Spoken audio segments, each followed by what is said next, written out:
Det her handler om min personlige rejse og udfordringer, og ikke om andres erfaringer. Vil du have en coach, der virkelig har levet det, og ikke bare læst om det? En, der har kæmpet sig op for ingenting, og overvundet sine egne udfordringer, og ikke bare overvundet lidt overvægt.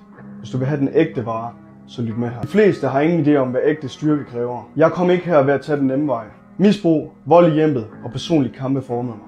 Fra overvægtig til en veltrænet krop med en fedtprocent på 6. Jeg har løbet indtil mine ben gav op, og jeg kun kunne kravle. Og jeg har knoklet dag efter dag for at blive den stærkeste version af mig selv. Men da jeg trådte ind i militæret, var jeg forberedt på alt. Her blev jeg en af de bedste, fordi jeg allerede havde mødt det værste. Udsendt til de mest ubarmhjertige forhold. Minus 21 grader, fødderne i isvand, rysten af hypotermi og med skyttegravsfødder fra uger i gennemblødte støvler. Jeg har både set og mærket smerte, de færreste kan forestille sig. Det er ikke bare fysisk træning, det er en mentalitet, der er ubrydelig. Under det her kan jeg løbe ultramaraton uden forberedelse, fordi min viljestyrke er bygget op til at være stærkere end nogen fysisk smerte. Hvis du vil have ægte resultater, så må du være villig til at gøre det, ingen andre tør.